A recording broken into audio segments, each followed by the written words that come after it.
Bang. Bing, bang, boom. What's going on, y'all? Welcome back to the Journey Podcast, joined by cousin Jake, and we have a very special guest on today. We have someone that I found actually on TikTok, came across some of his clips from Growing Up Italian podcast and the Lunchroom podcast. Very happy to have John Scafiddi here. Yo, thank you Clap it the fuck up, ladies and gentlemen. I appreciate you. You look guys. like a Thank you. superstar, bro. Nah. I'm not gonna lie. No, A scary superstar. That's so. Let me ask you guys a question. Just a real quick question. To start off like that, right? What, like me personally, before I start to speak, right? Yeah. What's your first impression of me? And you can be honest. It's completely fine. I'm just very curious as to the response. I know the response, but I just want to know. Yeah. I mean, I would.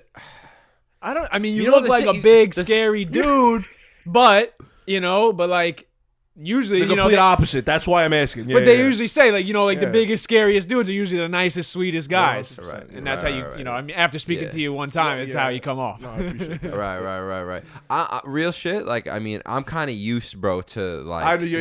influencer. Yes, 100%. You look like an influencer. Like, that's why I said you look. I'll take that one. I like that. That's better than what I usually get because I get the fucking 300 pounds, fucking tattooed. You look angry and yada yada yada. And Yeah. that's why I love to do shit like this because I'm gonna show you another side to me, the real side to me, because that's not the side to me. Like, Right. unfortunately, that's just what it looks like. That's Right. not what it is. Love that. You know what I'm Yeah. saying? Right. And that's why I love doing this. So I appreciate you guys having me on. It means a lot. Yeah. Thanks Hell for yeah. coming here, Yeah, of bro. course, I mean, bro. dude, we're kind of at the point now where this thing is growing so fast, Hell yeah. and bro, we're treating this like college football, college basketball. You know, like him and I, obviously, as former athletes, bro, we're literally on the phone all day, like, Yeah. yo, what do you think about this shot? We're sending each other podcasts. We're watching other people's podcasts. We're watching our own. Research and We're development. Yeah.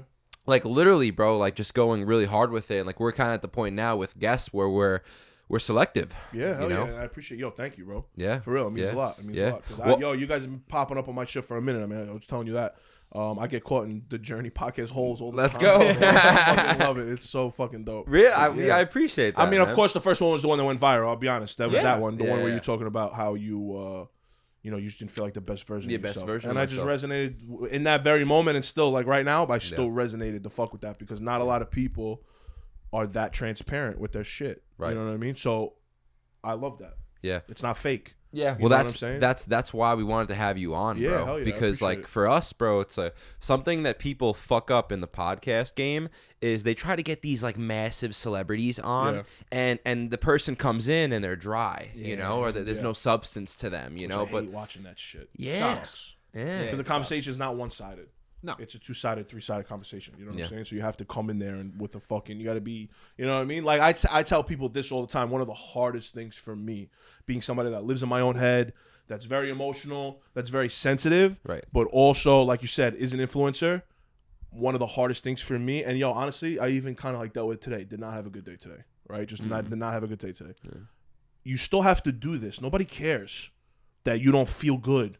I had a day where my clothing brand dropped something, and the best way for me to get that out to people is for me to be in your face, posting on my story, doing this and that and third. Bro, I had a terrible day that day. I did not want to pretend like I was happy. Right. Did not want to pretend like I wanted to show you clothes because I didn't. Yeah. You know what I'm saying? But I had no choice because if I don't do that, then something's going to get affected. The sales, the engagement, something's going to get affected. So at the end of the day, it doesn't fucking matter. And that's one of the hardest things that I've ever had to deal with in doing this. You know what I mean? Yeah. I'm sure you guys can resonate with that. Sometimes you don't want to sit down and fucking talk, but you have to. Yeah. Or it's not going to move forward. That's the biggest problem with being your own boss.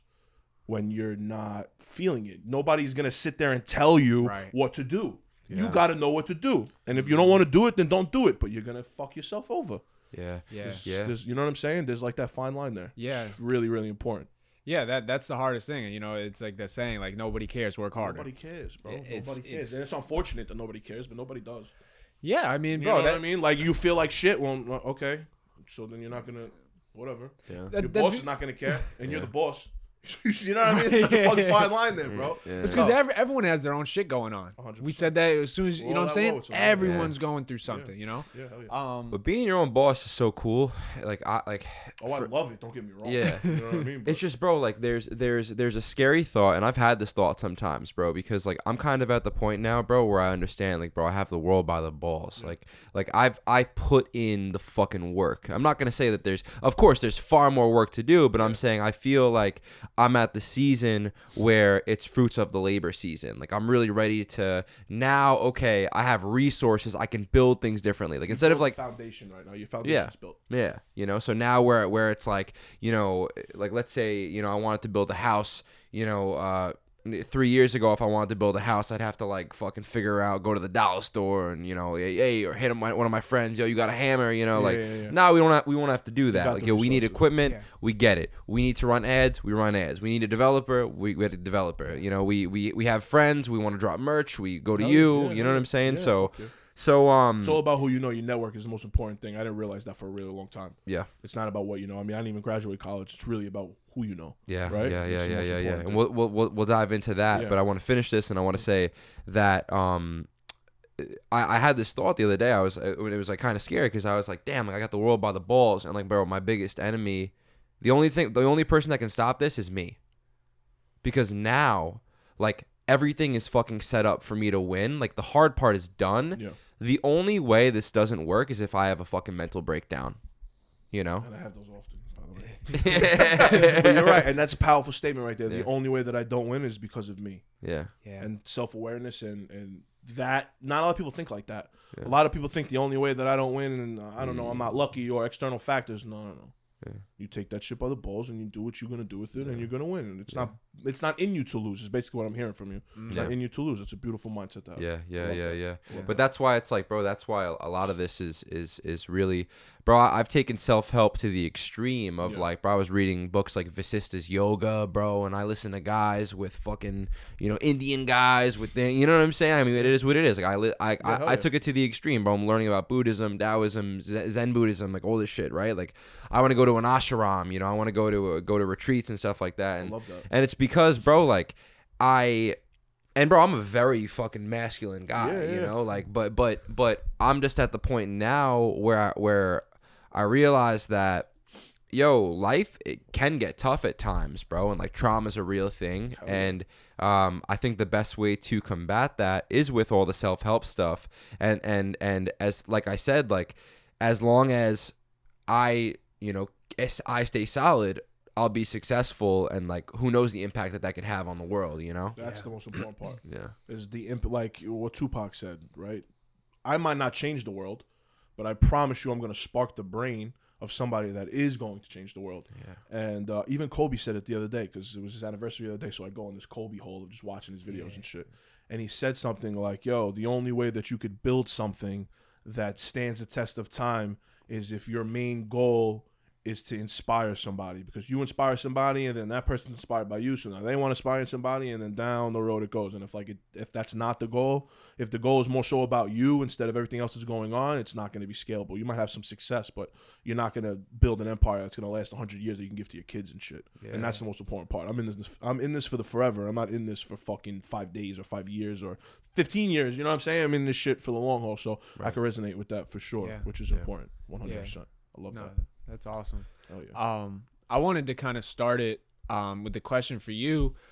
Obviously, your clothing brand is called At War Worldwide, and I want to just hear like the origin story of like where, you know, how did the name come up, right? And then what were you at war with to make you build this brand and build this, you know, just idea? Because obviously there's a message behind the clothing. It's not just the clothes. It's the message that comes really with it. The mantra behind it. The clothes is whatever. It's like merch at that point to me in my head. It's more so about like pushing that we're all at war with something. Where it started, and I was never supposed to be in clothes. You know how you guys talk about how, like, you were never supposed to do this? I was never supposed to be in clothes. I had just dropped out of college. Because I was going to be a professional fighter. My father was my trainer, and he had just passed me off for the first time ever in my amateur career. It's a big moment. To a professional trainer. He's like, yo, listen, I've taken you as far as I can, and I'm still going to be kind of hands-on with you. I'll be in the gym, but you need to go with somebody like that has a network that can teach you other things that, you know, yada, whatever. So I dropped out of college. So for a year, I'm training, yada, yada. And then I hurt my knee again. I blow the same knee out. I didn't tear my ACL, but I tore my meniscus again in the same knee. And even though I bounced back from it physically, I never bounced back from it mentally, ever. And honestly, and the reason why I asked you guys what your first impression of me was from the beginning is because I'm not what I look like, right? And that happened to me in boxing very, very very specifically, because I don't want to go into a ring and fight somebody and beat somebody up for no reason other than for sport. I was just a nice guy. I didn't have it in me, right? Yeah. So like it happened for a reason that I never went back to fighting. Yeah. So now I'm in this like hole where I don't know what to do. How old are you at this time? 19. How many years ago was this? 9. I'm 28 now. Wow. So wow, yeah, it's gonna be 10 years this year. It's crazy. So now I'm looking for a job. I need a fucking job. I got nothing, no money, no nothing. My parents' relationship is kind of rocky at this point, even though it's always has been, and they wound up getting divorced a year later. But in this moment, they're still together. So now my boy's like, yo, I could get you a job delivering food for like this hood spot on Flatbush Avenue. I'm like, all right, cool. So I get that. I'm working as much as I can because I got nothing else going on. And there's this kid in there. His father was working in the kitchen, and there was this kid in there, and he had made this hoodie. It was at war in New York. Right, and I looked at it. I'm like, yo, shit is dope. Tell me more about it. Like, I had nothing going on. Right. So now I'm just sitting there, and we just become friends. Younger kid, younger than me, but we just become boys. Right. I'm like, yo, this shit is dope. Let me get one. He's like, word? He's like, I didn't make those sizes, but like, I'll make one for you. I'm like, all right, cool. 2 weeks later, he gets me the hoodie. We sit down, and I tell him, yo, so you need help? He's like, what do you mean? I'm like, well, listen, I mean, I don't have money or anything like that, but I have a little bit more experience in life than you do. Like, maybe I can help you out. I'm not a businessman. My entire family is blue collar, just like yours. Yeah. Like, you know, whatever the case may be, let's see. And we wound up doing it together from that moment on for 2 years. And it got tough. He wound up quitting. I kept going because now at that point, I don't have anything else. I was going to either be a construction worker like my father or be a fighter. And you know the story about the construction worker. We get into that. And I don't want to do that. I'm like, what the fuck am I going to do? This kid looks at it and he quits. And I keep going. Why does he quit? They were going to open up another restaurant. And he was so like heavily into that. Yeah. And yo, it wasn't easy, bro. Like nothing was selling. We were selling shit out of the trunk of my car. Like right. I don't have a business bank account. I'm taking the money that I'm selling from hats while I'm fucking delivering Mexican food and putting it in my pocket. Right. I'm not doing the shit the right way. It was partly on me too. I just never gave up. Yeah. You know what I mean? He saw it, all the mistakes that we made, and said, yo, I can't do this no more. It's taking up too much of my time. And yo, like technically this was your idea. Like you started this shit like a month before I even came into it, and you're giving up on it, and I'm not. I'm like, all right, bro. Like, it is what it is. I'm not giving up on it. Yeah. So I took it and ran with it. And at that point, we didn't have a business. We had no bank account. We had no nothing. I started that shit from scratch at that very moment, realizing, yo, I got to fix all these mistakes myself. And then, yeah, it started from that. And it's crazy because I look back on it, and that was really one of the lowest points of my life. I mean, I just dropped out of college. Had nothing. You know what I mean? And I fell into a brand that literally, we didn't have the world, we are all at war with something mantra yet. In the beginning, it was really just the knives and the guns, and I guess that's kind of why people will look at it and be like, yo, what the fuck is this? It wasn't until I sat down dolo by myself, looked in the mirror, said, I have this idea now. I'm doing it dolo by myself. We have to put some branding, meaning behind this, and then it just hit me like we're all at war with something. And you ever like have an idea and it hits you and you look at yourself and you're like, oh shit. And it was that moment. And then once we started to really brand it like that, it took off from there. Now, to answer the question of what am I at war with, my perception. That's why, again, I asked that question. Because even though, like, okay, the tattoos are my choice, right? And I love it. It's how I tell my story. You guys have tattoos. You know how it is, right? Yeah. But, like, my size and shit wasn't my choice, right? So, like, my perception, yo, listen, I'm an alpha. I mean, we all are, right? We're all alpha males. We all want to take care of our family, take care of our women, take care of our friends, you know, whatever the case may be. But, like, yo, I have this emotional, sensitive, transparent side to me that you would never fucking know unless we sat down and had this conversation. Yeah. And that's why I love doing this, because I love to show that side to people. Yeah. You're never going to get that from me off first impression, ever. Yeah. You know what I mean? Some people may not even give you that chance to show that side. 1 million fucking %, bro. Which is on them. It is what it is. I mean, I tell you another story very quick. When I was in elementary school, a mother went up to my mother and she was like, I just got to tell you sorry. And she's like, sorry for what? What are you talking about? She's like, I judged your son. Mind you, this is 5th grade. No tattoos. I'm fucking just a big kid. You know what I mean? I'm just a huge fucking kid playing sports in 6th. You didn't come out the womb with the ass? Bro, I'm playing with 7th graders in 4th grade. This is how much bigger I was then. You know what I'm saying? Christ. So she comes up to my mother and she's like, yo, like, I just wanted to say sorry. Because I was friends with her son, right? And my mom's like, what are you talking about? He's like, yo, I completely judged your son. Like, I thought he was a bully right off the rip. Like, because they were also new here. They were foreign. And he had no idea. Like, I thought that your son was just, you know what I mean? And he's a fucking teddy bear. And it was from that moment when my mother told me that much later that it started to resonate with me, where it's like, yo, some things are just out of my control. So if you're not going to give me the time of day because you think that I'm abrasive and aggressive, which I can be, I guess, in certain situations, businesses or sports or working out or whatever. Yeah. But as a human being and as a friend, if you're not going to give me that choice because of how I look or you're going to judge me, yada, yada, yada, that's on you. Do you sometimes wish you didn't do all the tattoos? No, hell no. No? No. No? I they are so important to me. My father used to, I don't really have a good relationship with my father now, but back then, he used to always tell me, don't get tattoos. My dad's a jail baby, right? He's got jail tattoos everywhere. He spent like 12 years in the feds. Wow. He's got tattoos, so he never wanted me to be tattooed because he tells a story about how in the winter he would go on the train to go to work, to construction. He would have long sleeves on. Nobody would know his tattoos. And again, when you start taking the same train every day, you start to see the same people. And they would talk to him like they would be friends, you know, yada. And then the spring and the summer would come and he would wear short sleeve shirt and he would have his tattoos on and half of them wouldn't speak to him no more. Wow. And he would always tell me that story about how, yo, people are going to judge you and it has nothing to do with you. So be careful what you put out there. And now me, I don't really give a fuck. This is how I tell my story, bro. All my tattoos have meaning. You know what I mean? All of them. So I don't really give a fuck if you're going to judge me on tattoos. Right. I'm not getting on my face and nothing like that, you know what I mean? Right. But I'm going to fill up wherever the fuck I can't fill up. Yeah, no, I don't regret them at all. Yeah. So when you say perception, like, do you, like, I guess, like, because I struggle with, as a man, I almost feel like sometimes I feel in this society, because I love masculinity. Yeah, you know, I love it, bro. When I watch a show like The Punisher, it fires me up. When I watch Navy SEAL training, it fires me up. Or The Dark Knight, you know, like it. Movies ever. Yeah, you know, like I watch shit like that, bro, and it fires me up. And I feel like, bro, my personal full transparency, one of my biggest battles is sometimes I feel like I'm not man enough. So I'm always like kind of battling that, and that's why I box sometimes. You know, that's why I ride a motorcycle. That's why I got chills just now, just hearing you say shit like that. Yeah. Because, and not to cut you off. Yeah, of course. But you know, for me, you know where I see that a lot, full transparency, with women, because you see me again, 6'5", tattoos, big, huge, yada yada. You're thinking that you're coming into this fucking tough guy, and not that I'm not. Okay? Right. But when it comes to you, I'm not. Yeah. I love you to death. I need somewhere to go and be soft. I need somewhere to go and be fucking... I don't want to be the alpha with you. I don't want to fucking argue with you. I don't want to do none of that. I just had a girl tell me not too long ago, when we fight, you always take the backside.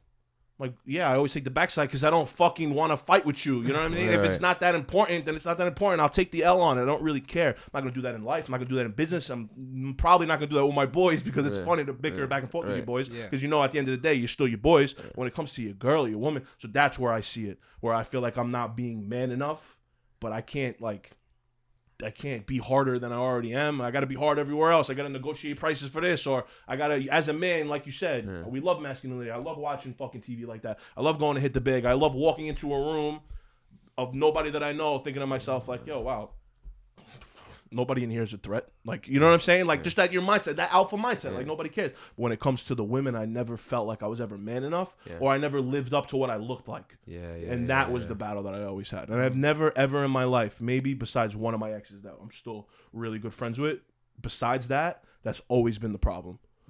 You know what I mean? Because a lot of them just don't want to dive deeper than past the surface. Right. They just look at you like how I am. You know what I mean? And when it's not that, and it's the complete opposite of what you thought it was. Half the reason why they even came was because of what I look like. You know what I'm saying? So it's tough to like really. So that's why I could really resonate with that statement. Sometimes I feel like I'm just not being man enough. Yeah, bro. It's weird when we have a personality, bro, because from what I like, at least for what I've learned spiritually, is you have this personality, right? And then you do things to almost like defend it, you know, like it becomes like this I'm Jake Moscato, and Jake Moscato does like all these things, right? But it's like but there's so much more to Jake Moscato than just like this fixed image, you know? And that's why like I feel like life is about switching it up constantly, you know? So that's just something that, you know, that I want to do in my life, and why, you know, I'm very honest with myself of just what's out there. I think, you know, our first clip that ever went viral, I was speaking about how I wanted to travel, bro, and go see things, and I wanted to, you know, explore the world, and that's kind of one of my biggest motivations in life, bro, is to take this fixed image, right? Like to take this 6'3" fucking guy, big motherfucker, right? But then expand on that, because you don't even know how, you don't even necessarily, I feel like when you grow up in a small town, and you have the same friends and you do the same things, and it's such a fixed image of who you are, and you don't even know who you could become if you went out and you like did all that type of stuff, You always got to break out of your circle a little bit, your hometown. Always go move out of your hometown, which is dope that you said you did that so many times. I've never done that. So where are you at, like, in life? Like, are you're building this brand right now? You have this clothing brand, right? Do you have any like big plans coming up? Like, honestly, where I'm at right now, of course, the goal is to build that war to multi-million-dollar company and get that mantra out to people. Because again, it's not only about the money, but just use the dollar amount to kind of say where I want to be. But honestly, one of the biggest parts to me now, I've fallen in love with like storytelling.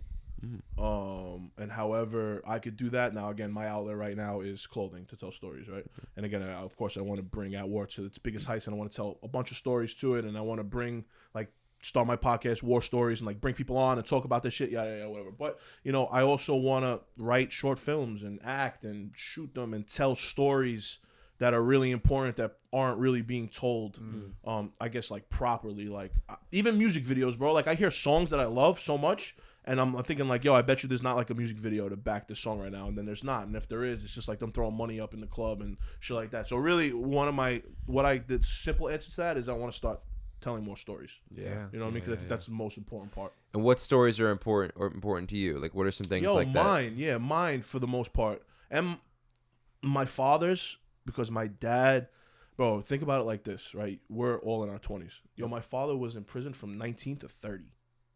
My man never ever stepped foot out as a civilian in his 20s, where you grow the most, right? So like his story.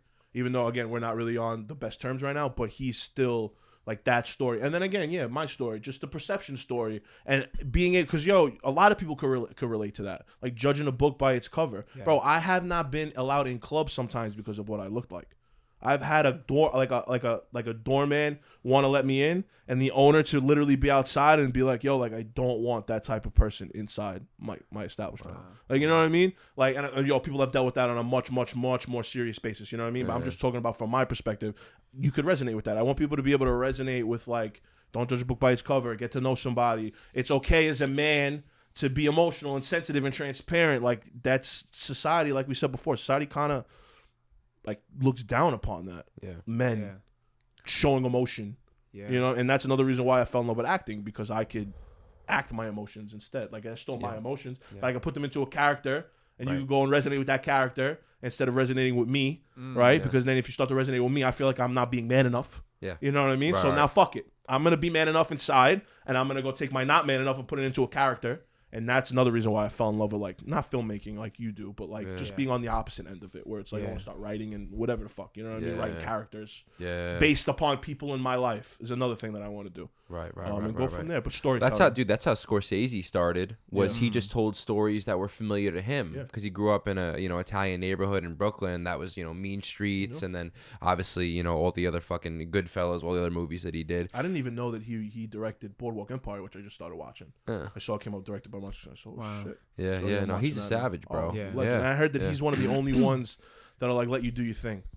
Like if you have a script, he'll let you like go off script, like do your thing, make that character and make it yours. Where I guess like a lot of directors kind of want you to like stick to the script and let's really like stick to the book. He'll let Jonah Hill tells the story. He's like, Martin Scorsese is the only one that'll really let you like go off, just go off, ad lib whatever the fuck you got to do and just go from there. Which it's admirable. You know what I mean? The things you were talking about, like people judging you and not judging a book by its cover, and I think to be successful like in life, and like I'm sure like you've had your fair share of this, where it's like you need those both sides though to be able to be a savage in the business, in the clothing and closing get a deals, chip on your shoulder, having that edge, but then also having that other side, because so You many need that other side, so yeah. many people close off to that other side, and then those emotions build up over time, bro, and you blow the fuck up. Yeah. Right. And you really don't want that. That's bad. Yeah, because sometimes there's no coming back from that. 100%. There has to be a marriage, bro, between the masculine, I get shit done, I'm a fuck, you better not fuck with me, this and that, you know, I don't really give a shit what anyone else thinks. And there has to be also that feminine, like, all right, like, I need to relax today, I need to, 100%. you know, speak to someone about what I'm going through. Which is frowned upon nowadays for men, bro. It's rough because it's like you said, like you start to. I don't talk to my friends about my feelings.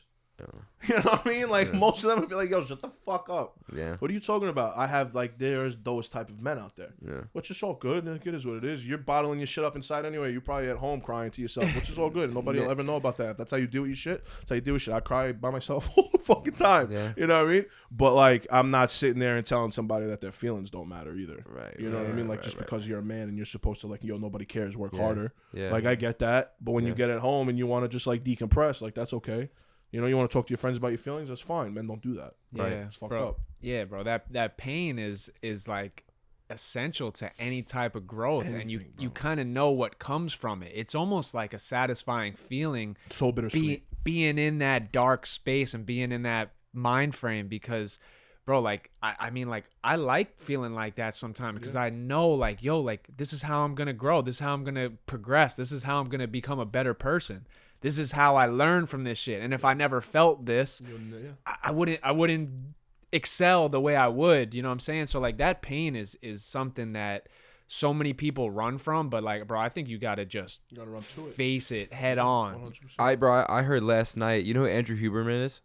I know the name. He's got the #1 podcast in the world right now. Oh, wow, he's okay. a neuroscientist. He speaks a lot about dopamine. Okay. I've been telling everyone about him lately, bro, just because, like, well, it's heavy on my mind. Because, I've been learning a lot about dopamine, bro, and just how fucking, bro, we don't even realize, like, how chemically wired our bodies are. Like, for instance, like, if you're with your girl and she starts crying and you smell her tears, it'll cause a significant drop in your testosterone. Really? Yeah, bro. Yeah, that makes sense. Dude, there's all type of, like, how the fuck does that make sense, bro? You can't even smell can't a even tear. smell- yeah, You know, yeah, it's yeah. like a subconscious, you know, like, so. That's the chemistry. But I guess that, behind- you know, I guess like if you're around somebody that you don't give a fuck about and they start crying, do you think it's still going to fucking lower your testosterone? I don't know, probably not. That's what I'm saying. So I think it's a mental thing. Yeah. That's a mental thing. Like if my girl starts crying in front of me and you're saying that my testosterone gets lowered, it's like, yeah, because when she's feeling pain, me too. Yeah. Right? Yeah. I guess that's what I'm thinking. Yeah. Because Yeah. yo, that's another thing. Like, and that's why this tattoo is the most important to me, to all of you, because one of my things that I do not wrong, I guess, but it's one of the things that has deterred me is that whenever I do something, it's got to get all of me. And if it's not going to get all of me, it's going to get none of me. It's like I don't do anything half-ass. That's whether it's career-wise, friendship-wise, relationship-wise, woman-wise. Like that's why I'm not good at being single.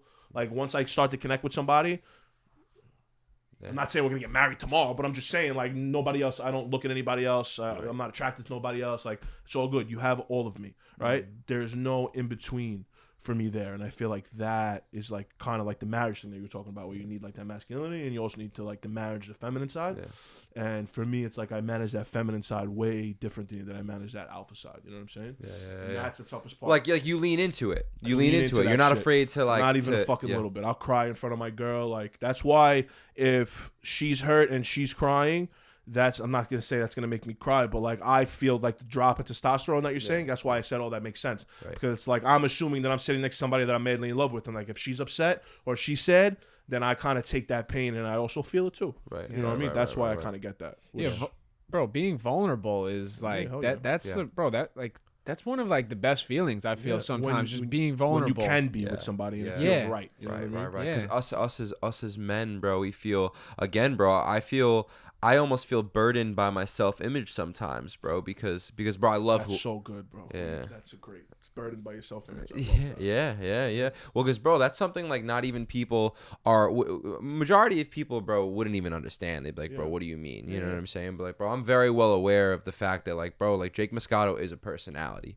It was formed because of my teachers and my parents and my life experience and the girls that I've dated, right? But given an entirely different life experience, bro, I could have been a painter, you know, I could have been, you know what I'm saying? Like, so I'm just, I fucking love who I am. Yeah, You know, you have to. because I now that I'm a self-aware person, now I can, and that's why it's so good to be self-aware, is because okay, now you're self-aware, now you can consciously create versus, you know, subconsciously patterns are given to you. Now I'm aware, now I'm conscious, now I can, like, do I even fucking like riding a motorcycle? You know, like, Yeah, do I actually like boxing, or do I do it because my dad fucking, you know?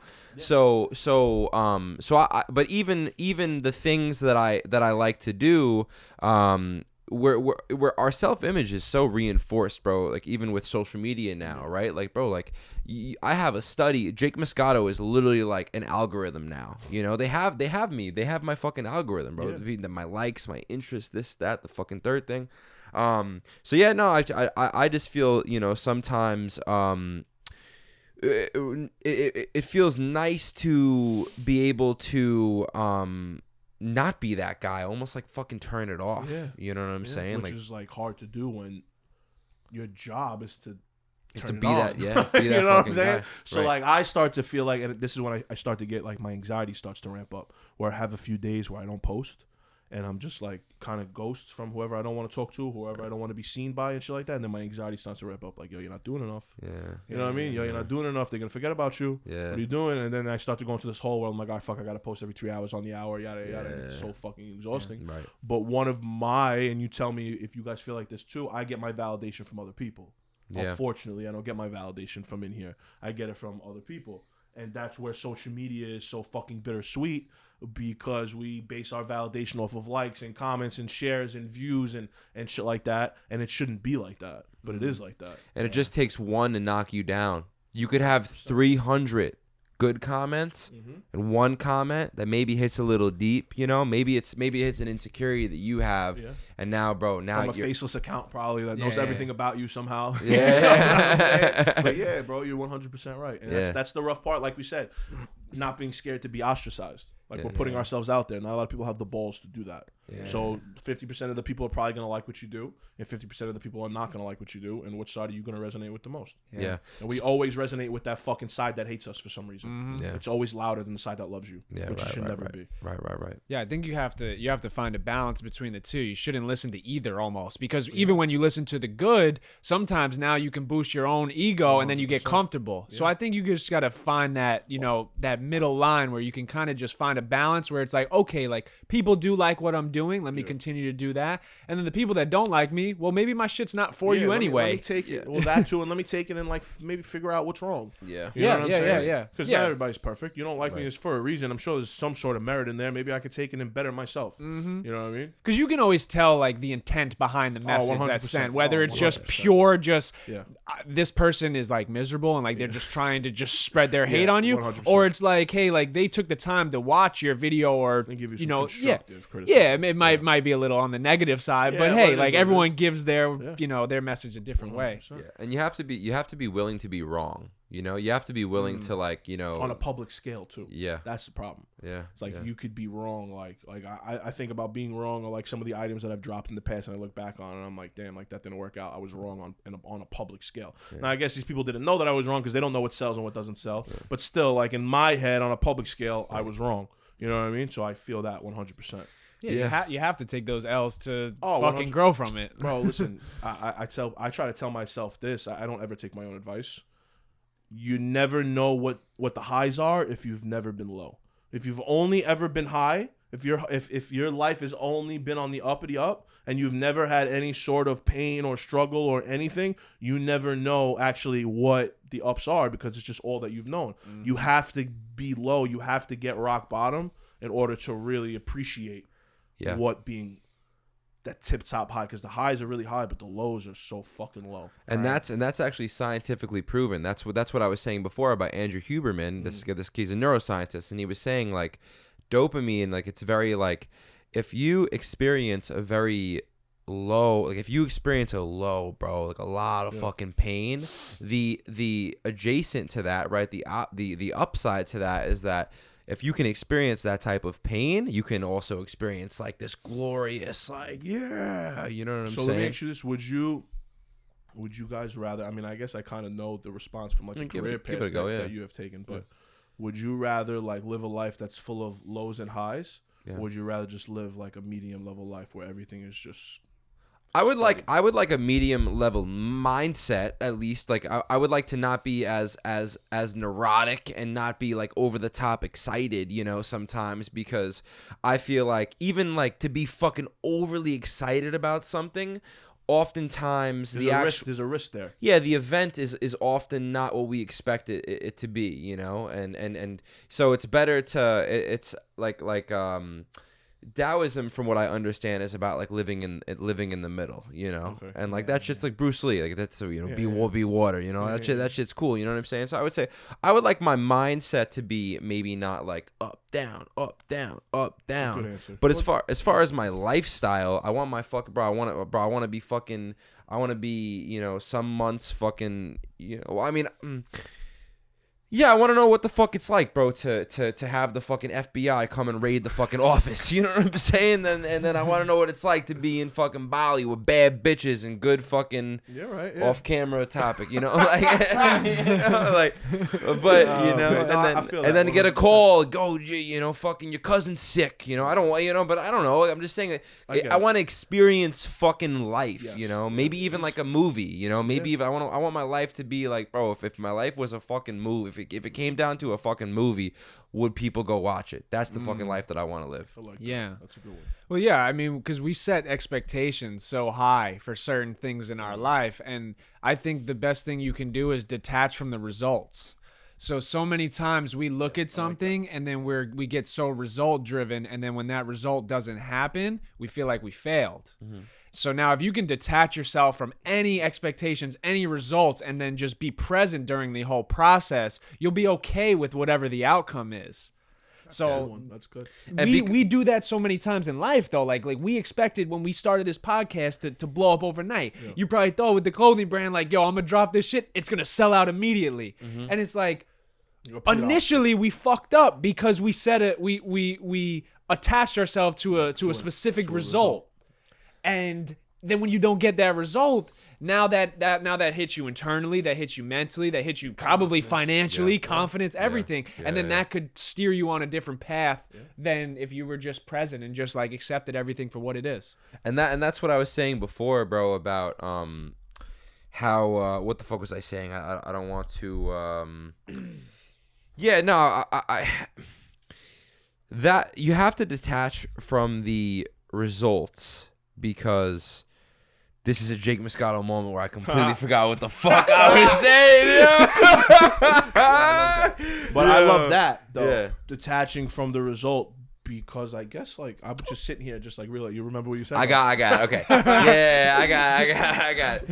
Okay. Yo, so you know how before you said, you know, some days, bro, I get like this place, you know, I'm like paraphrasing you. So you were like, some days, bro, I fucking get to this place. You can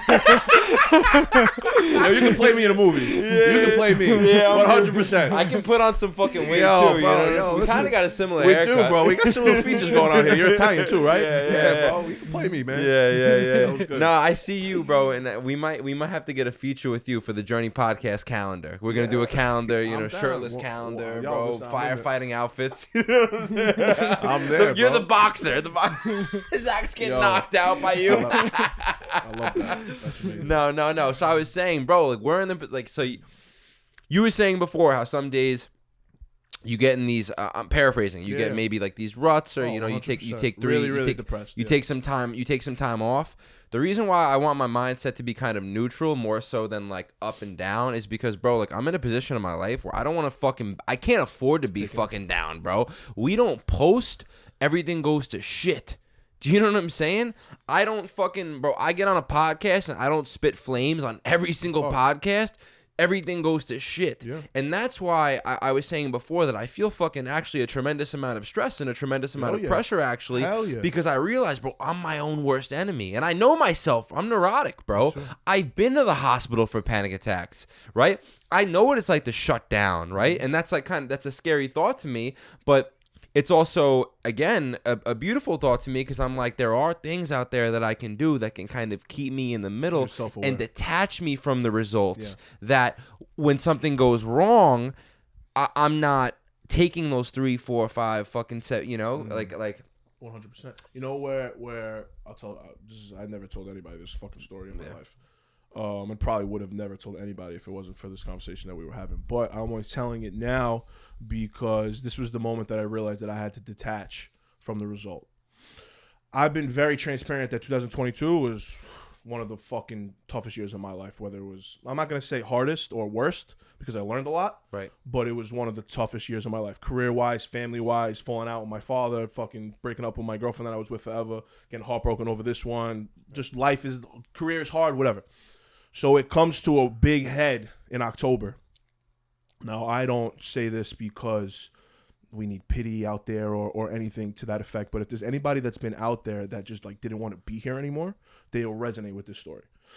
I've never I don't like to say the S word out loud, but I've never had like this idea where like if I don't want to be here no more, I'm going to go do something about it, and how am I going to do something about it, right? But there was this one moment in October, it was the fucking 9th of October, it was a Sunday, I'm sitting on my couch, I'm having one of those worst days of my life, I start writing my note, right, to all my people, telling them goodbye, right, because I'm like, I don't want to be here no more. And when you're writing a note like that, more than likely, I've seen a lot of people talk about this before, where they get to a person that they just can't write to and they can't say goodbye to, right? And I got to one of those people, and I went to sleep, high as I could fucking be, right? And I wake up the next morning, bro.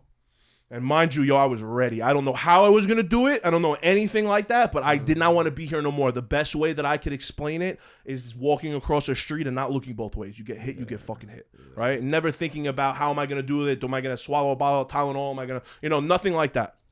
So the next morning, I get a phone call.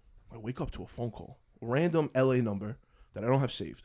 Now, if we backtrack a week, I see somebody follows me on Instagram. And, bro, it was one of my favorite artists of all time. I won't name drop him because I don't know if he wants anybody to know. But he was one of my favorite artists of all time, and he's from where I'm from. He's from Brooklyn. And he follows me, and he likes a couple of my pictures. And he DMs me. And we start going back and forth. And this was like a sign from fucking God, bro, because the universe saved my life a week before I ever knew that it needed to. Yeah. So we're texting, we're DMing back and forth. And we get to the point in the conversation where we exchange numbers, and I give him my number, and he's like, yo, like I'll reach out next time I'm in New York or some shit like that, whatever. So now we fast forward to this Monday morning or Sunday morning, whatever it was. And I get this phone call, and I don't answer these phone calls, bro. But it was something told me to answer this fucking phone call, and it was him.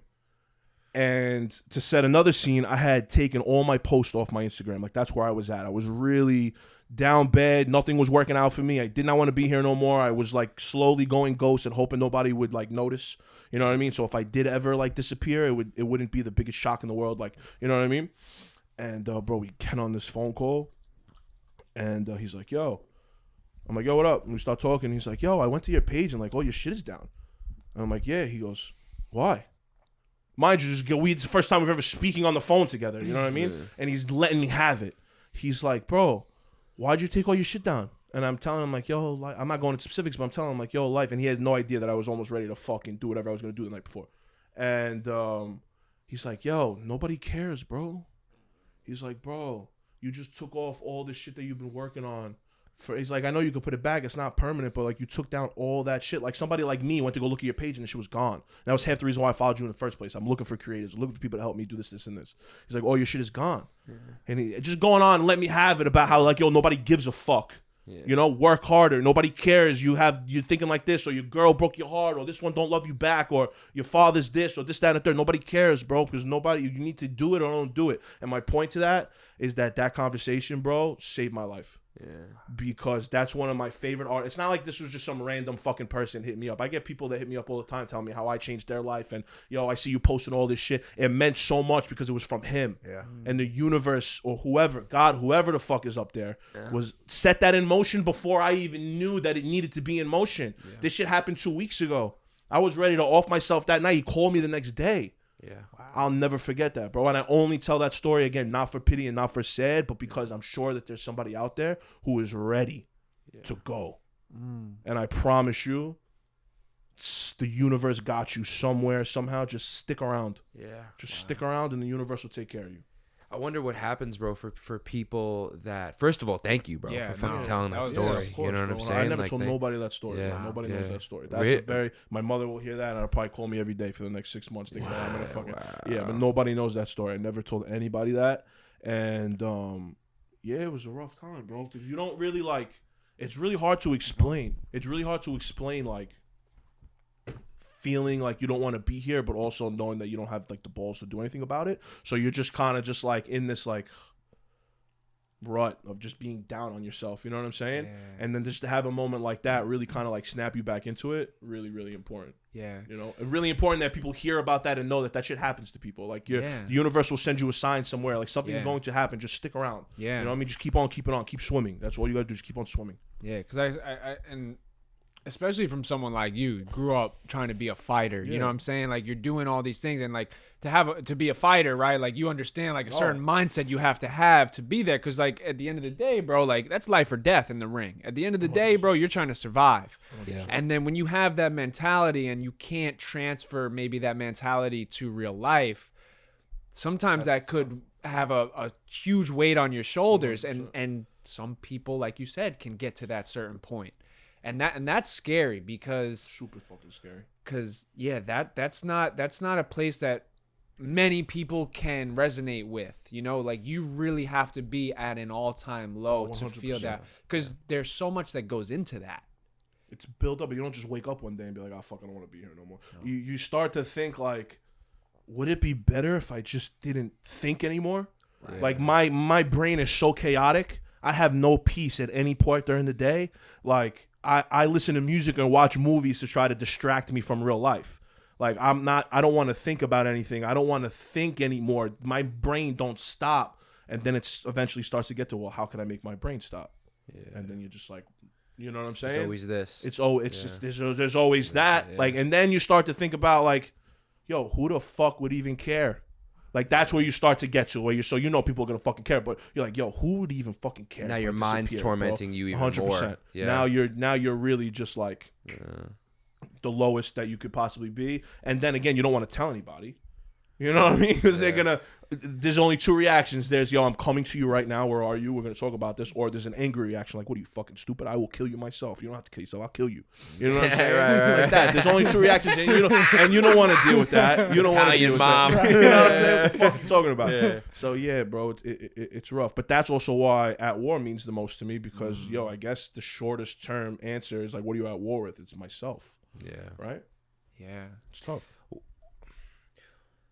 Would you mind what were some if yeah, it's down. all up to you, yeah, you know, but like what are some things that trip you the fuck out? Like how are you able to get that low? You know, I told you before, bro, for me it's masculinity's big, bro. Like that's a big, for whatever reason, bro, my mind constantly attacks itself. Bro, I'm always getting these thoughts, bro, you're not man enough, you're not this enough, you don't dick your girl down hard enough. Yeah, like, bro, 100%. You know all what I'm the saying? fucking time. I guess, yo, that's one of them, because again, my perception, you look at me and I know what it is. Like I was just not in a relationship with somebody, but just like dating somebody. And that was the problem. The problem was that I look like this and I am this, and for the most part, we are masculine and alpha in 80% of our other lives. You know what I'm saying? But like when it comes to you, I could be a little bit of that. Yeah. But I'm not fully that. Yeah. So that's something that like you trips said, you out. Yeah. And then even like, bro, the exhaustion of everybody thinks everything is going A-okay because the way that I portray myself on social media, my self-image, which is I do this, so I can't complain about it. I don't want you to think that things aren't going well. I want you subconsciously to think that everything's okay. So what trips me out the most is not being able to find an outlet to let all this shit out without being judged. Yeah. Because if I go post something on my story, one of my outlets is social media. I fucking love social media. But maybe it's not just social media. One of my outlets is creating. I just love to create and tell a story. Now, sometimes that story is sad, and sometimes that fucking story is happy. But if I go and post like a sad quote or a sad movie fucking scene on my story, bro, I know for a fact that half the women probably judge because they're like, look at this soft motherfucker. Yeah. The other half probably kind of like it because like, look at this tough, soft motherfucker. Yeah. But the men are like, look at this soft motherfucker. Yeah. You know what I'm saying? And now it's just like you're getting judged for putting your emotions out there and being sensitive and being transparent. Like for some reason, nobody wants that shit. Yeah. And that's what really trips me out the most. And then success trips me out because I'm nowhere near where I want to be in my career. And the mindset of being sad and depressed about it is not going to go anywhere, but that's just kind of, that's not going to get you anywhere, but that's how I'm wired, unfortunately. I'm trying to snap out of that, and I think I'll always be like a sad person sometimes. Yeah. I look at dudes like, bro, like Robin Williams or like Anthony Bourdain or any of those guys, and you start to try to figure out like they're so happy. They were so happy out in the fucking open and shit, and then like look at what, like, you know what I mean? And I don't ever want to be that person, of course. I don't ever want to get to that moment where I actually do some shit like that. But I like to look at people like that and try to figure out like why. Yeah. How, like, you're trying to please everybody else. That's me. I'm a people pleaser, bro. Like, I tell this analogy all the time. I used to have a fucking 2011 Lexus ES350, small car for me. And I used to always be the designated driver when we would go out. And whoever would sit behind me, I always wanted to make sure that they were comfortable. I would always move my seat up as far as I had to, no matter how big I was and how uncomfortable I would be driving. As long as that person behind me was comfortable, I could deal with it for the half hour. Yeah. You know what I mean? That's the best way for me to put my personality. I'm always putting other people first over myself. And I don't think that'll ever change. Yeah. I don't think that'll ever change because nobody ever put me first. I've always been putting people first. I've always been the alpha. That's what happens when you're the team leader. That's what happens when you're the boss. The boss always eats last. Nobody realizes that shit. The boss is paying the bills. The boss is paying the overhead. The boss eats last. Yeah. Nobody ever put me first. Bro, what honestly, bro, I could sense, bro, so I'm no fucking guru, bro. I'll tell you that much, bro. I have just as much problems as you. You know what I'm saying, bro? Yeah. But I will say, bro, I'm certainly someone that's not really I understand the nature of problems, and I'm certainly okay with an amount of problems. Yeah. But I'm very self-aware, like I said before. I understand, bro. A lot of my problems are self-created.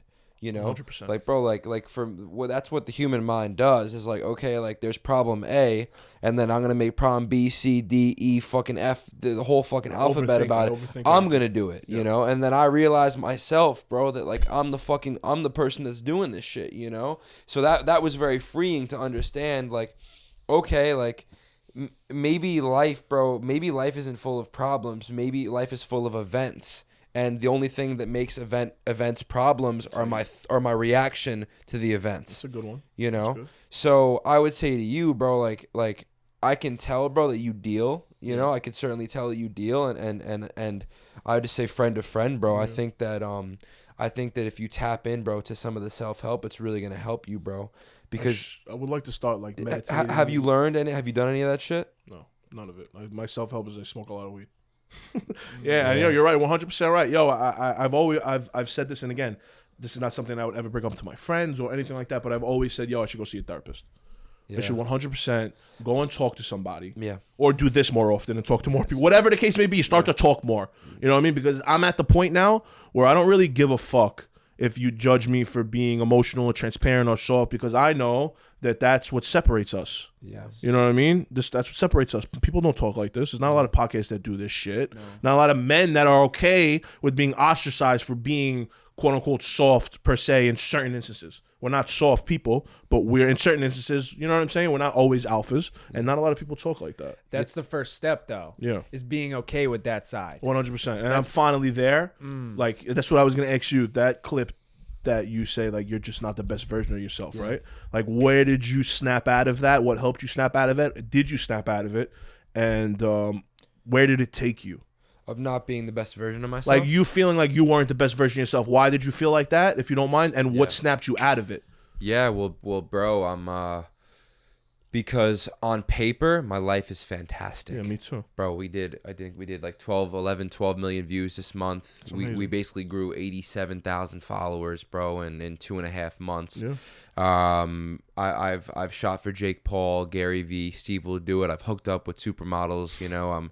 I'm a fucking, bro, I'm hung like a moose. I mean, it is, you know what I'm saying? I'm very gifted. No, for real, bro. Yeah, I ride the shit out of a motorcycle, bro. I pop the clutch like MCM can't pop the clutch, you know what I'm saying? You know what I'm saying? I'll hit you with a left or right. Your MCM can't pop the clutch, fam. No, for real, bro. I hit you with a left, a right, a fucking how you doing?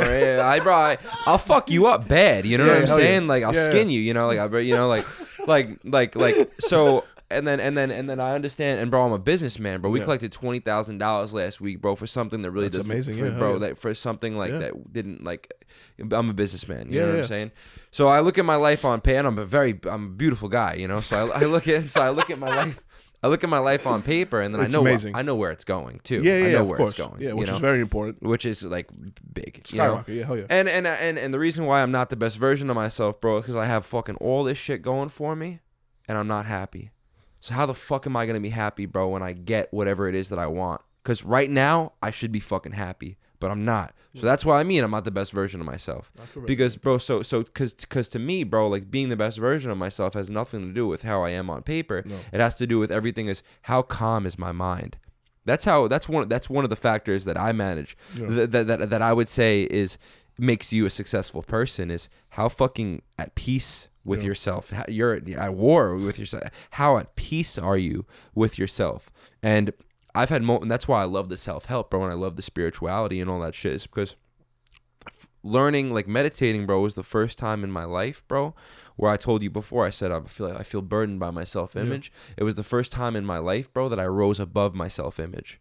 You know, just kind of slowed down a little bit for you. Everything left. Yeah. My problems left. Jake Moscato left. Fucking how hard I dick down my girlfriend left. You know what I'm saying? Like everything about my fucking life, bro. My taxes, my personality, my history, the mistakes that I've made, the fucking teachers that didn't believe in me, this person that didn't believe in me, all that, it all left, bro, because you meditate and you realize, bro, like you're so much fucking more than the person that you are right now. You're divine. That's what the fuck. So that's why I feel like I'm not the best version of myself, because I haven't felt that divine, godly, glorious peace, you know? And I know that it's there. You think it's attainable? Absolutely. The peace? Yeah. Even while being that savage alpha businessman in the gym working out, you still think that divine peace 24/7 is attainable? Well, the reason why monks, this is my hypothesis, I really don't know, but I'm saying the reason why monks have to fucking renunciate and give up sex and give up all this shit, alcohol, this and that, and go fucking live in the woods is because it's a lot fucking easier to be at peace when you have nothing. It's a lot fucking easier.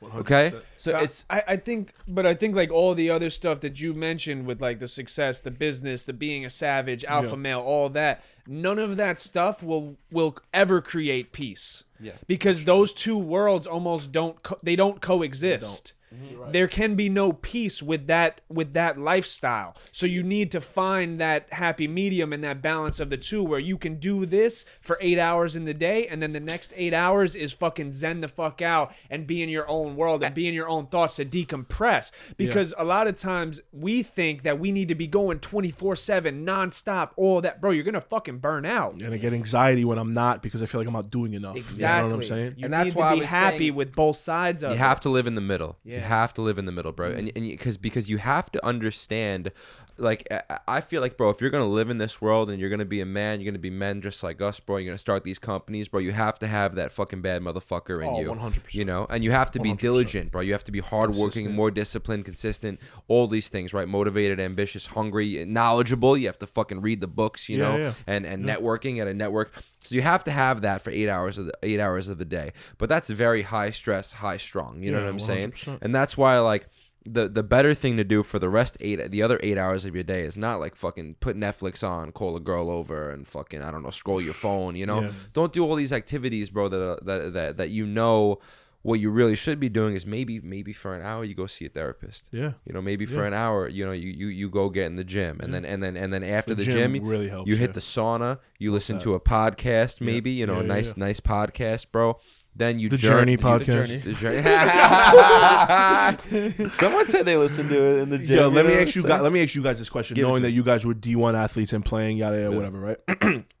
I could resonate with that, obviously, being in the ring, and when you're in the ring, like, even if it's dolo by yourself, shadow boxing, or fighting somebody else, you really need to be engulfed in that moment. You can't worry about anything else. Mm-hmm. I felt like, and I feel like, and this is super ironic, because when I was working in the restaurant industry, I couldn't wait to get out of the restaurant industry, right? Yeah. But you don't realize that for those 8 hours a day that you're in the restaurant industry and you're on your feet working, yada, yada, yada, you have to be focused directly on that. So my question to you guys, did you guys see basketball and football as your therapy? Yeah. Because you can't think about anything else when you're playing basketball or you're playing fucking football. You have to focus on what's going on ahead of you. And then later you get to worry about everything else. But for that time period, you cannot. And if you do focus on other things, you're going to deter from your skill and you're not going to play good. So it's like, is that therapy for you guys? It was an escape.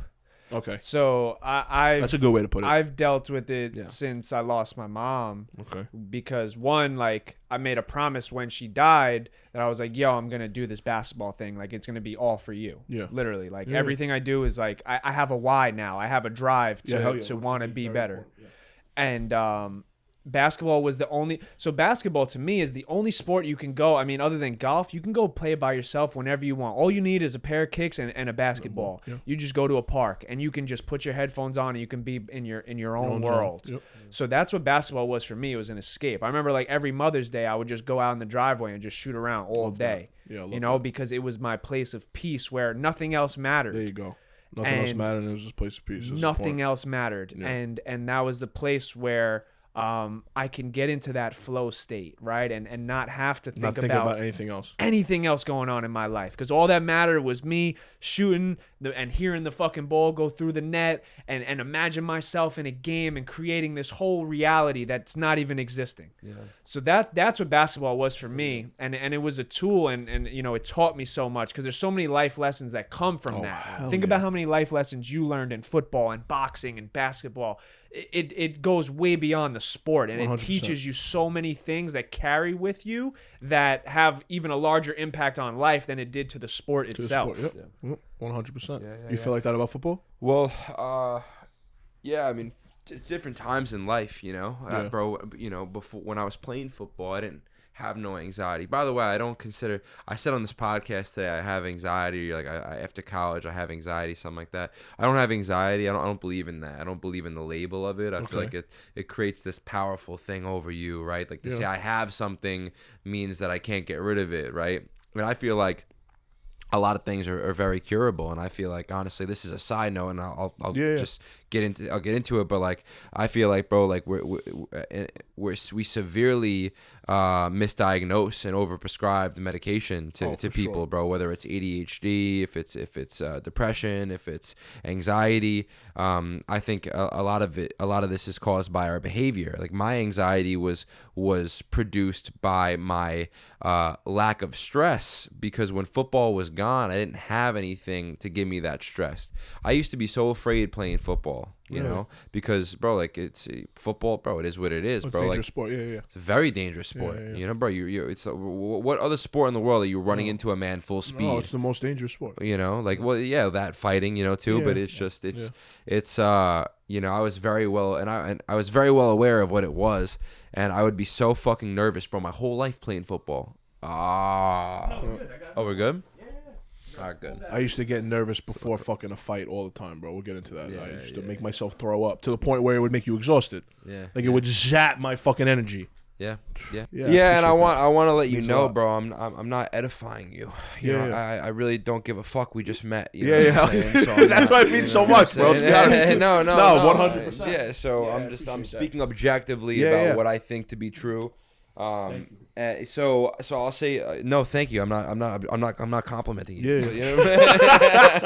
You know, no. So me. With that being said, I could tell him and I, bro, do a lot of thinking in terms of like, all right, what could go viral? You know, like what's good in a podcast setting, and I just think for your brand, if you started a podcast and like I think what would be so cool is like, bro, you're not really tapped into the self-help stuff. No. Like, bro, maybe you could start a series, bro, where like, all right, like this is month one, we're gonna read The Alchemist. You know, we're gonna talk about the fucking alchemist and the lessons learned in that. It could be a solo thing with you, or and then you could have your artist thing over here.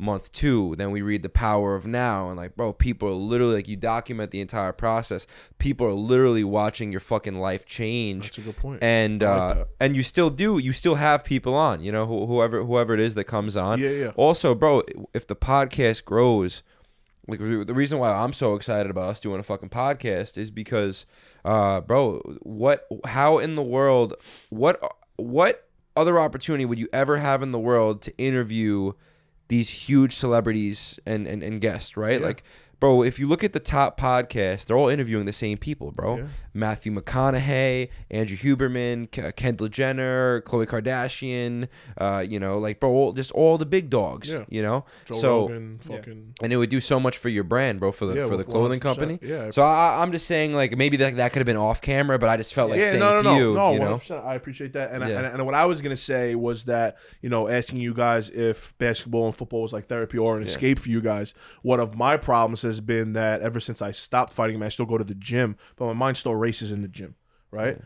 This is the only place, like recording like this, where I'm at peace here, because you kind of have to be, because like you need to connect the two sides to your brain to be able to come out with a cohesive thought that makes sense. Right. So I'm not thinking about everything that's going wrong in my life while doing this. Yeah. So that's another reason why I want to make it a staple in my day-to-day life of start a podcast, because I feel at peace when we're talking like this, because I can be transparent, especially with people that are also being transparent with me. Yeah. You know what I'm saying? There's a time and place for everything. I've been on podcasts where we did not talk about any of this shit. Yeah, it was fun and games, and you see, you know what I'm saying? Yeah. This means more to me. Yeah. So do you think like, I think like how powerful podcasts are is because we're not looking at our fucking phone. Oh, well, that too, 100%. It's the only place where we can have a conversation. We've been talking for over an hour right now, and not one of us has checked our phone one time. Which is very important. And I haven't felt one piece of stress or anxiety or thinking about anything else. I'm just I'm in the present moment, and I'm looking at you in the eyes while you speak. I'm looking at him. I'm listening. I'm trying to, create, some type of conversation and be productive in impacting one another and in listening. Real time. In real time. That's the thing. In real fucking time, which is most important. Because as soon as we leave here, the first thing we're going to do is go on phone, check what we missed. Check this, check all the notifications. And then what does that do? That just creates this fucking... Back into that pattern. Right back into it. Yeah. So that was what I wanted to ask you, because I've been asked this a lot. Like, why haven't you gone to a therapist? Because I have my reason. I'll share it after. But why haven't you gone to a therapist? I think the number one reason why I haven't gone to a therapist, because I'm not going to just like go raw dog a therapist. I need a referral. I'm not just going to go and fucking sit down with a therapist and explain everything that's wrong with my life, and not at least like get a referral from somebody where like, yo, this person really helped me a lot. You could trust them, like yada, whatever. And then, honestly, the other thing is like, they are trigger happy with prescriptions. And like, I have an addictive personality. Thank God I only smoke weed and take edibles and drink a little bit, you know what I mean? But I know that I have an addictive personality. I am neurotic, and I know for a fact that if I start to take something that makes me feel better than I feel in that moment, I'm going to get addicted to it. So I cannot go to a therapist and I tell them I have trouble focusing, and then they prescribe me Adderall, and now instead of my morning coffee, now it's 3 Adderalls, because that's what's gonna happen. I know myself. I know that's what's gonna happen. You know what I mean? And I don't want to deal with none of that shit. So that's part of the reason why. That's really good that you're self-aware. You know what I mean? Yeah, I hope to get to a point where I just know that, honestly, I'm just in a really low spot in my life now, that if I were to go now, that's what would happen. I hope that maybe a year from two from now, I start to do a little bit of self-help, and I get to the point where I feel comfortable and strong enough that I can go talk to somebody. And if they did say, maybe X, Y, and Z would help you, I'd be able to do it from a different lens than I would right now. But where I'm at right now, that lens is an addictive personality that's trying to find anything that's going to make him feel better. And I don't need to deal with none of that shit right now, because I know exactly what's going to go down. You know what I mean? I'd rather just stick to what I got going on here and start the self-help and hope that it starts from here anyway. You know what I'm saying? And it ends there. Yeah. Like, so bro, I'm someone, bro, that like my gripe with therapy has been like, okay, so I'm going to go to this therapist that also has problems. And then they're going to tell me how to deal with my problems, but they might have bigger problems than me, you know? So like when I seek information, I want to go to the source. I want to go to the well, you know? So if I like want to learn business information, I want to find someone that has $1 billion company. Yeah. I want to go to, I don't want a guy that owns a pizzeria. I mean, and I get you do find things, you know what I'm saying? But I'm just saying, like, if I want to figure out how this fucking thing works, I'll go to an Andrew Huberman, who is a neuroscientist at a Stanford, or like, that's why I love the fucking self-help, because the reason why I like listening to the fucking Indian guys is because when I listen to them, I could tell that they're fucking enlightened. I could tell. You know, they're just different. Yeah, bro. Like, they're the type of people, they walk in the room, the entire room is more calm now. You know, they carry this fucking serenity. Energy that they have about this aura. fucking energy. Yeah, bro. So that's why, like, the cool thing with self-help is a lot of those people write books. So you can just read them. Yeah, Just read their books, bro, and then there's so much podcasts and information out there with all different types of people. What has been the thing that like steered you away from it? Because he's tapped into it like far before me. Yeah. And I was almost not against it, but I was just so closed off to it where I was like, Yeah. I saw people like, I was like on the other side of it because I was like, yo, like I lost my mom when I was 12. Nothing else can, hurt me.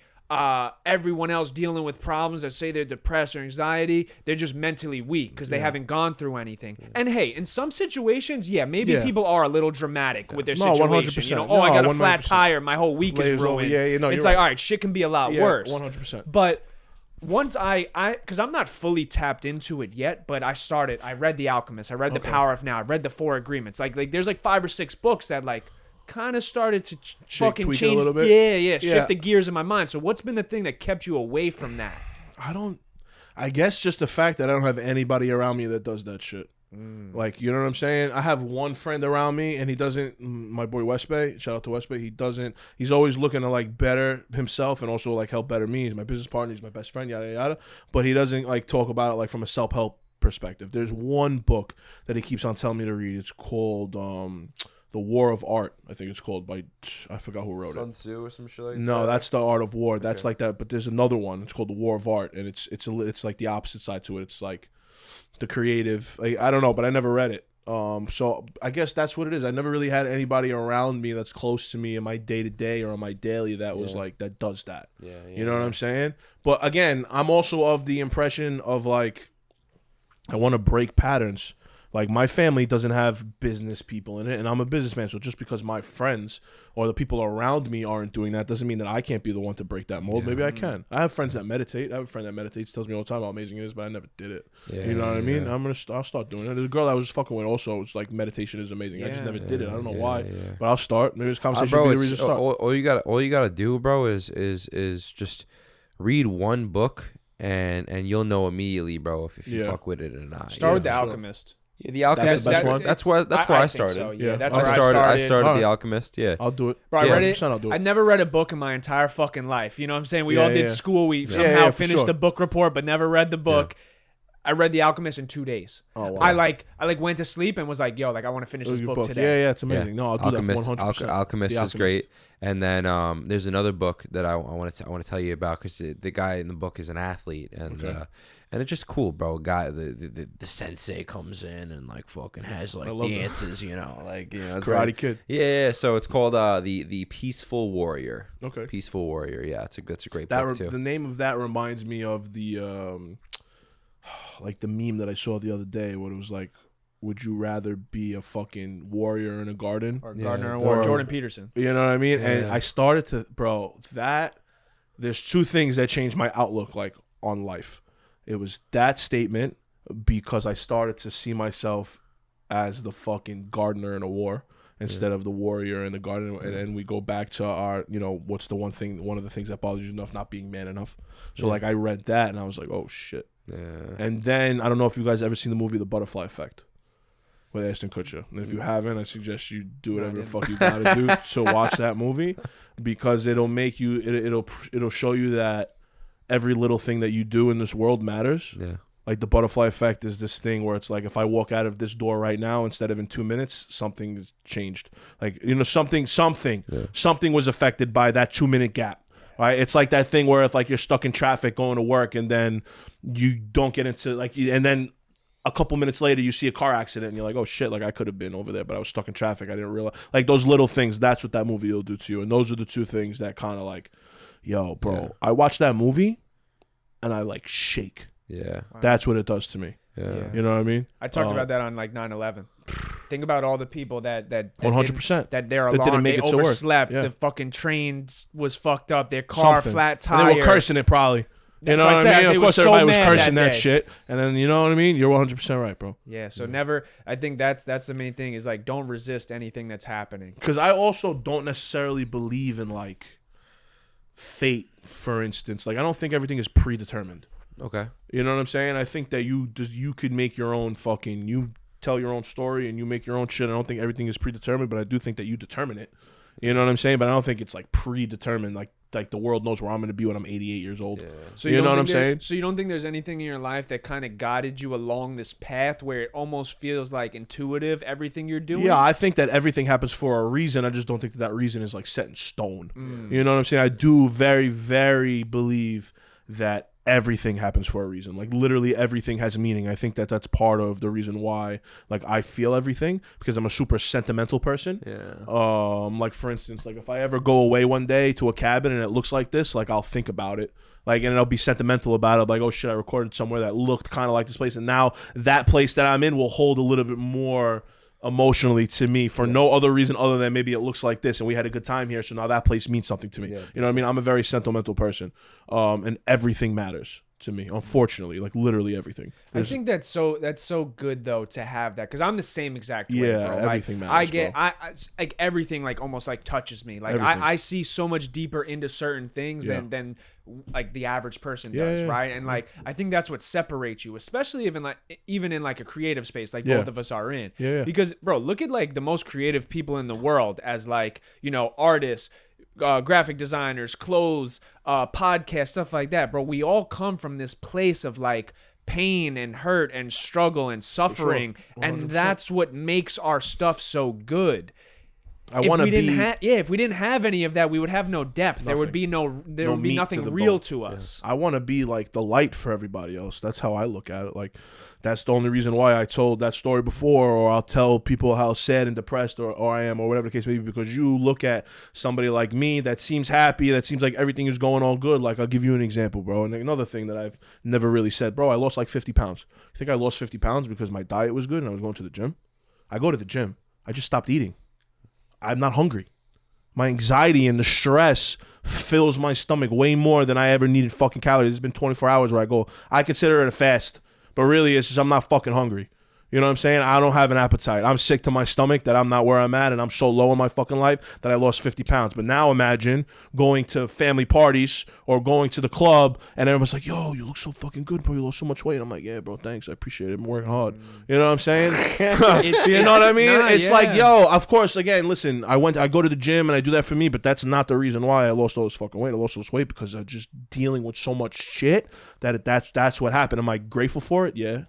But you know what I'm saying? Like that's what happened, and that's like one of those things where it's just like exhausting to pretend like you're okay when you're not. So, bro, everything comes with a price. Everything in life comes with a price, the good and the bad. Bro, I don't think. I think you're living your life in a malfunction right now. Like 100%. Like, you know, like bro, like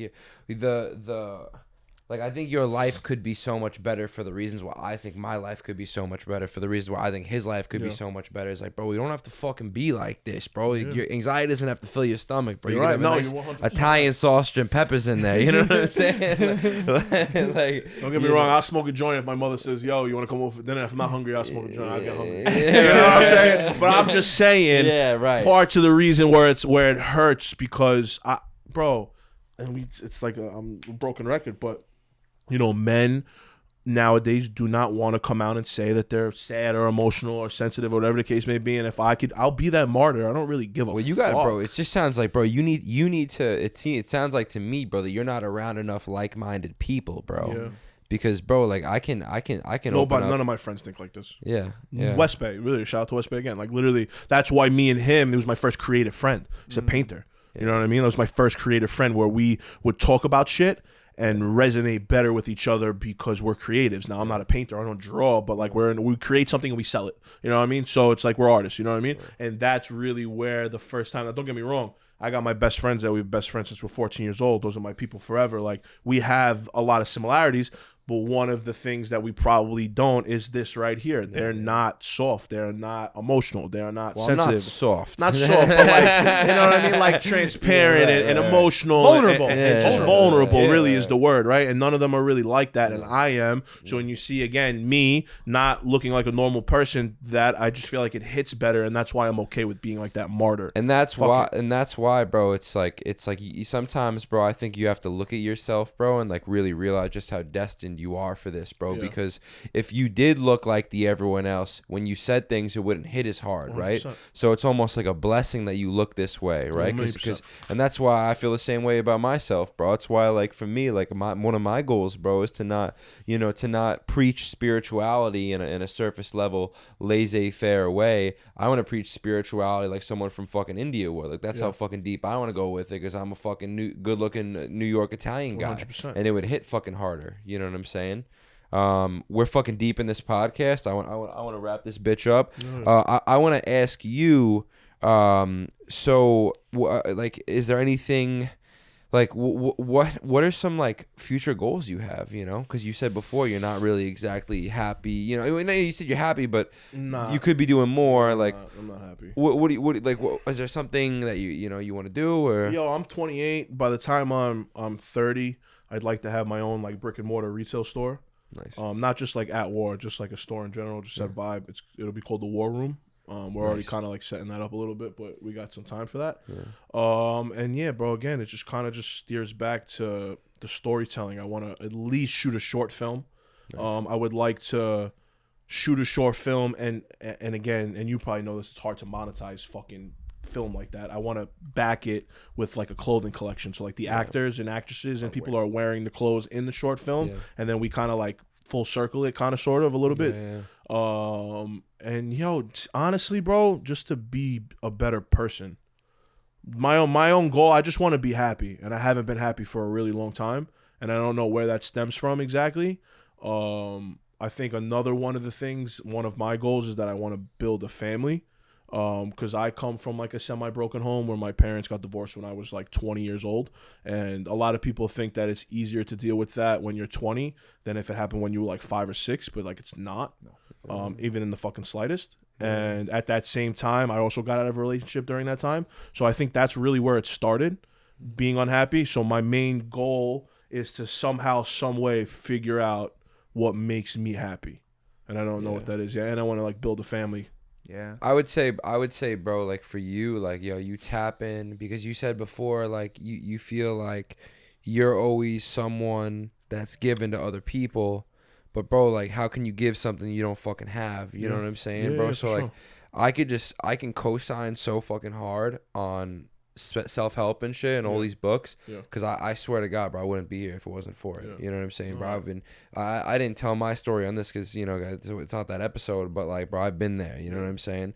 So, but I would just say to you, and he said this to me last week, and it's something we've been thinking a lot about, like, bro, the best way to really create what the fuck it is you're supposed to create, the best shit in the world, your best clothing, the short films, bro, the storefront has, you have a videographer in there, blah, blah, blah, you know what I'm saying?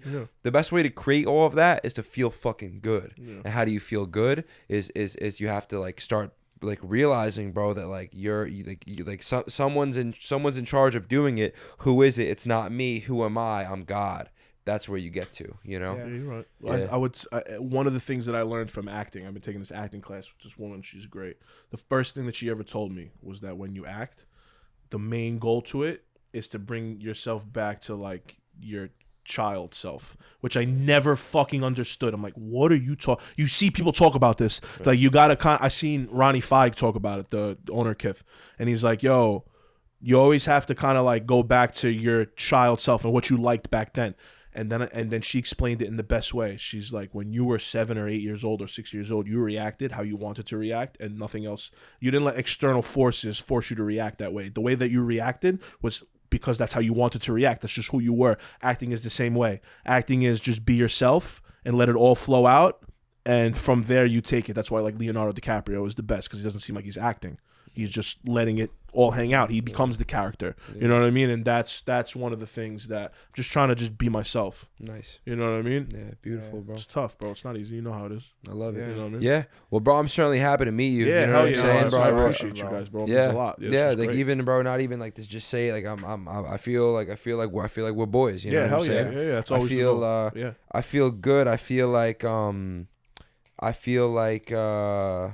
I don't know. We can all play a role in each other's. Oh, 100%. Yeah, hell yeah. That was another thing that I saw. Because, the mantras are very similar. Yo, what's your journey? Were you at war with something? It all kind of just like brings together. And there's not a lot of people with that mindset. So for me to see other people think like that, my immediate reaction is to be attracted to it and want to become just integrate myself wherever I can. You know, not overstepping, but wherever I can integrate myself. You know, I'm here. You know what I mean? No, this definitely won't be the last time. Yeah, hell yeah. You know, we always say like, yo, let's run a part 2 with like a lot of the guests. Yeah, we just gotta say, but like this is like you're someone that we would 100% love to have on. Yeah, I can just say, I've been thinking about like extending the invitation. Like, who are we gonna bring on the road? You know, and like, bro, like 100%. If that's something you'd want to do, if you want to do take an a trip Airbnb, with us, bro, 100%. Salt Lake City, 100%. you know, grab some content, 100%. You know what I'm saying? Keep me like, in mind. I'm there. 100%. Yeah, we could film. Like I said, bro, I'm a nasty filmmaker. Yeah, But at that point, we'll have some videographers with us. Yeah, we'll be prioritizing the content and the self-help. Let's do it. Meditation, breath work, energy healing. We'll be fishing, you know, barbecuing, fucking, you know, nice cigars. Every once in a while, I'll call some bad bitches from the, you know, from the school, local school. You know what I'm saying? The local Montana school. Show you where you at. I got some New Yorkers in here. You've never seen nobody like this before. You know, I love that. I'm down 100%. I appreciate you guys even thinking of me doing that. Yeah, absolutely. It's something that I want to do more often. I just freelance podcast, jump around, talk. It's one of my favorite things to do. And again, anything that's going wrong with my life right now, I did not think about it unless we were talking about it, but I did not think about it in this moment. And that's something that holds a lot of value to me when my brain is so chaotic that anything that I could find that gives me some sort of peace, I'm taking a run with it. So I appreciate you guys. Appreciate you. Yo.